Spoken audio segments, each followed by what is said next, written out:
रमता राम जपो रे प्राणी, अब तो सुन ले राम कहानी।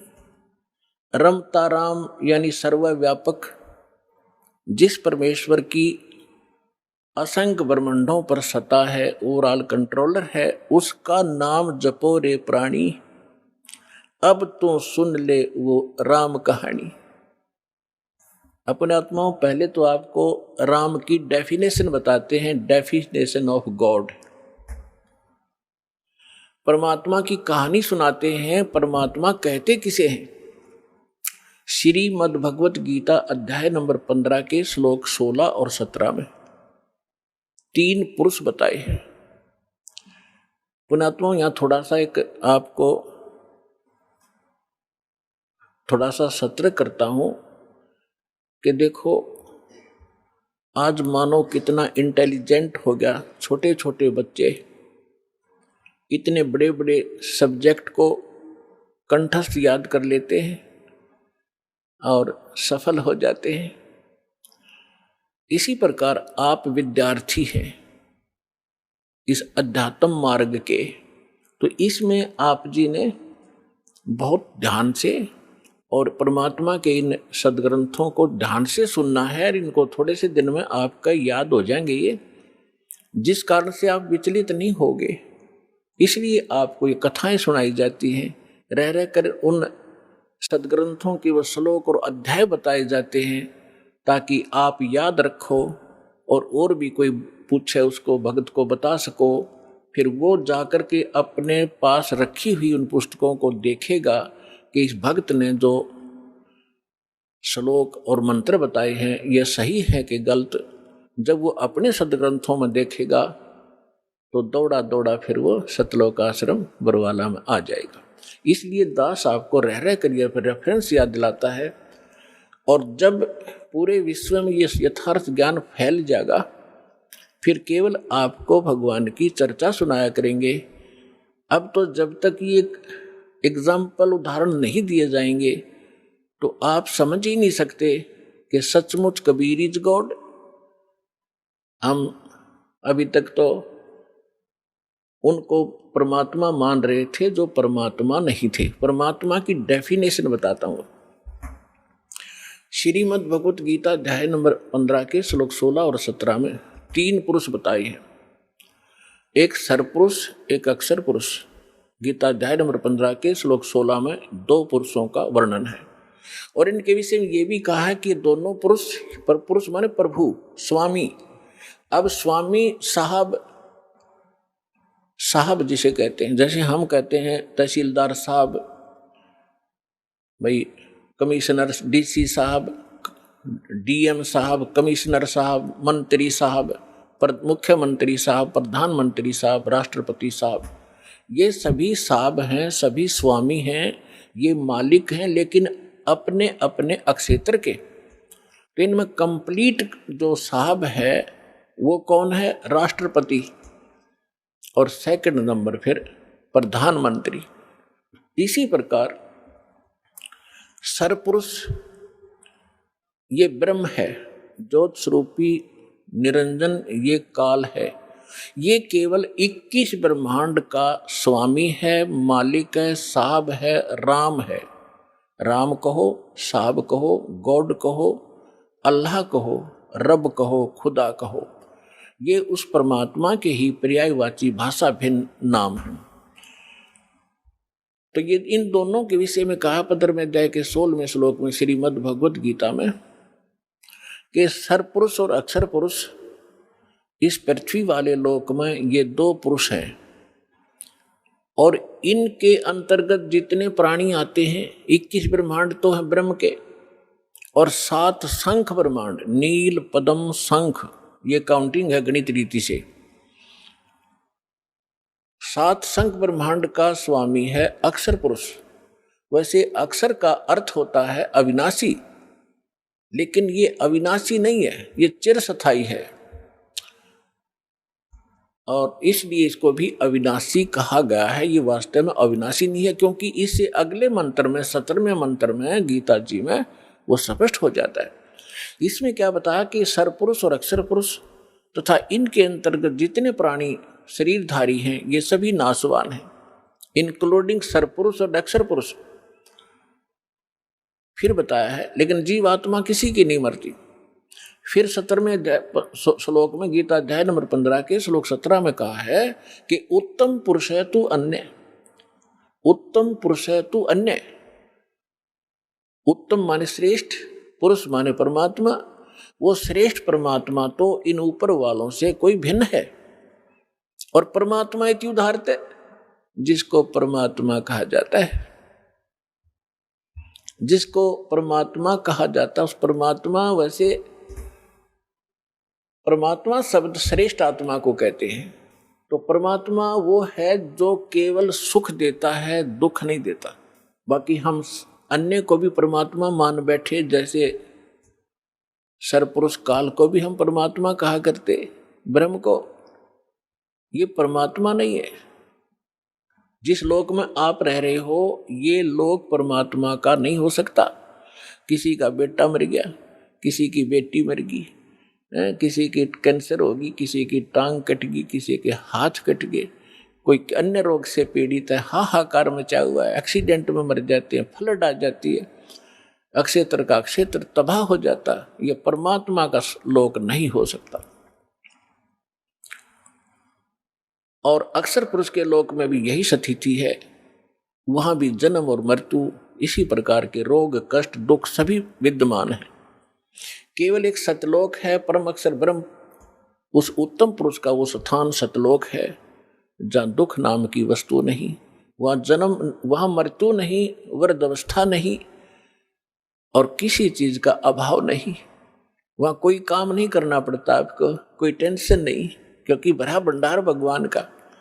अब जैसे ये सतलोक आश्रम वाला, ये मिनी सतलोक समझ लेना, उसकी रिहर्सल है, उसका एक सैंपल समझो। ये जैसे आप जी यहाँ आते हो, यहाँ आपको कोई टेंशन नहीं, खाने की, रुकने की, नहाने और धोने की। और सारा दिन आप चाहे 1 हफ्ता रुकते हो, 4 दिन रुकते हो, 10 दिन रुकते हो, बना बना भोजन मिलता है, बिछे बिछाए मैट मिलते हैं, ऊपर पंखे चल रहे होते हैं, नहाओ धो, भगवान का भजन करो, चाहे 10 दिन रुको, आपको कोई टेंशन ही नहीं। और ये सतलोक के अंदर ये सुविधा उपलब्ध है। ये काल का लोक है, यहाँ भी हम इतनी सुविधा नहीं उपलब्ध करा सकते परमात्मा के बच्चों को। फिर भी हमारा जितना सामर्थ्य है कोशिश खूब करते हैं, क्योंकि सतलोक आश्रम वाला में आम आत्मा नहीं आ सकती, परमात्मा की विशेष लाडली आत्मा ही पहुँच पाती है। भले ही वो दुखी है चाहे सुखी है, फिर यहाँ सुखी करेगा उनको। इसलिए हम संभव कोशिश करते हैं इनको कोई कष्ट ना हो। हम तो दास हैं उस परम पिता के, और आप उस भगवान के समर्थ के बच्चे, आपके लिए हम फिर भी संभव कोशिश करते हैं जितनी हमारा सामर्थ्य है कि किसी प्रकार का इनको कोई कष्ट ना हो। तो कहने का तात्पर्य है कि जितना समय आप यहाँ बिताओगे, ये आपका समय और ही तरह का होता है। यहाँ से जाते ही आप देखना, आश्रम से निकलते ही आपको कितनी टेंशन घेर लेती है, वो करना है, वो करना है, वहाँ जाना, उससे लेना, उसको देना, उसने ऐसे कर दिया। तो हम जब से सतलोक से निकले, हमारे साथ या बीमारी उसी समय चली गई हुई है। अब हमने वही जाना है जहाँ कोई अभाव नहीं, वहाँ फलदार सदाबहार वृक्ष हैं, सदाबहार मेवे हैं। जैसे जंगल में आपने देखा होगा शामक खड़ा रहता है, पहले पुराने समय में तो बहुत ज़्यादा फलदार वृक्ष होते थे, कहीं पर कुछ लग रहा है, कहीं पर कुछ फल लगे हुए हैं, खाओ तोड़ो खाओ बैठ कर ठाट से। तो वहाँ सतलोक के अंदर आपको कोई काम नहीं है और सब चीज़ उपलब्ध है। तो कहने का भाव यह है कि वो सतलोक है उस परम पिता परमात्मा का, और वो भगवान परमात्मा है। अब यहाँ बताया है, रमता राम जपोरे प्राणी, अब तो सुन ले राम कहानी। अब हम राम शब्द से कहाँ हम अपने दिमाग की सुई ले जाते थे। श्री रामचंद्र जी सन ऑफ राजा दशरथ, अयोध्या का राजा, हम जब राम शब्द हमारे हृदय में आता था, हमारे धर्म गुरुओं ने हमें ऐसा गलत फीड कर दिया था कि राम नाम आते ही वो धनुष बाण लिए वे श्री रामचंद्र दिखाई देते थे। देखो, अब राम समझना हमने राम की डेफिनेशन समझनी है। अभी आपको बताया था कि जैसे तहसीलदार भी साहब है, कमिश्नर भी साहब है, ये सभी साहब हैं, मंत्री, मुख्यमंत्री, प्रधानमंत्री, राष्ट्रपति सारे साहब हैं, लेकिन ये अपने अपने सत्र के साहब हैं। और इनमें जो समर्थ साहब है वो राष्ट्रपति, प्रधानमंत्री जी हैं। इसी प्रकार रामचंद्र जी ये श्री विष्णु समझो, सतोगुण विष्णु। और विष्णु जी की कितने राम हैं, कितने मालिक हैं, कितने पुरुष हैं, कितने प्रभु हैं, कितने देव हैं, ये केवल एक सतोगुण प्रधान परमात्मा, सतोगुण प्रधान भगवान राम है ये। और केवल एक ब्रह्मांड के अंदर 3 लोकों के ऊपर इस विभाग के मंत्री हैं। ये सतोगुण विभाग के मिनिस्टर हैं, पृथ्वी लोक पर, स्वर्ग लोक पर और नीचे पाताल लोक पर, केवल 3 लोकों पर अपने इस विभाग के ये स्वामी हैं, राम हैं। ब्रह्मा जी रजोगुण विभाग के मंत्री हैं, मिनिस्टर हैं, और ये भी इन्हीं 3 लोकों के ऊपर स्वामी हैं, राम हैं, मालिक हैं, पुरुष हैं, प्रभु हैं। और शंकर भगवान तमोगुण विभाग के मिनिस्टर हैं। इसी प्रकार इन 3 लोकों पर इनके जो पिता हैं सरपुरुष ब्रह्म ज्योत स्वरूपी निरंजन, ये इसके 21 ब्रह्मांड हैं। एक ब्रह्मांड समझो एक प्रांत है, और ये प्रत्येक प्रांत में मुख्यमंत्री का, चीफ मिनिस्टर का रोल करता है। अपने 3 पुत्रों को ये प्रधानमंत्री, ये मंत्री बनाकर रखता है, मुख्यमंत्री। मुख्य मीन यहाँ वाला मुख्यमंत्री नहीं, यानी अन्य से जैसे देव और भी हैं, जैसे जल का देवता वरुण है और धन का देवता कुबेर है, ऐसे ये अलग अलग जो और देवता हैं, जैसे सूर्य प्रकाश स्रोत का देवता भगवान प्रभु सूर्य है। सूर्य ये आग का गोला नहीं है, एक देव है जो इन प्रकाश स्रोतों का स्वामी है। जैसे बिजली मंत्री होता है, बिजली मंत्री, विद्युत मंत्री वो कोई पत्थर का नहीं होता, या कोई वो बिजली चमकती हुई नहीं होता, वो एक इंसान होता है, उसके कंट्रोल में बिजली विभाग होता है।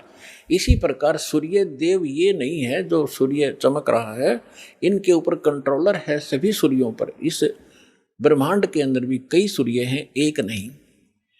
और ऐसे ऐसे बहुत से और भी प्रकाश स्रोत हैं चंद्रमा की तरह, तो उन सब का कंट्रोलर वो है। ऐसे तो कहने का भाव ये है कि ये केवल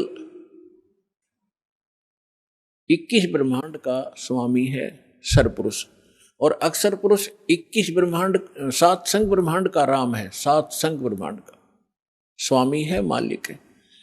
और परम अक्षर ब्रह्म, पूर्ण परमात्मा, उत्तम पुरुष है तू अन्य, वो कबीर देव जो है परम अक्षर ब्रह्म, वो असंख्य ब्रह्मांड का राम है, मालिक है, स्वामी है। तो अब क्या बताते हैं, रमता राम जपो रे प्राणी, अब तो सुन ले राम कहानी। कच्छ मच्छ कूरम ना होते, धौल धरनी नहीं ध्यानी। चंद सूरज 2 दीपक ना थे पवन और पानी। भाई कच्छ मच्छ ये कूरम ना होते, धौल धरनी नहीं ध्यानी। चंद सूरज 2 दीपक ना थे पवन और पानी। ब्रह्मा विष्णु महेश नहीं होते, नहीं लक्ष्मी नहीं गौरज रानी। सावतरी नहीं सनकादिक तब होते अलख बिनानी।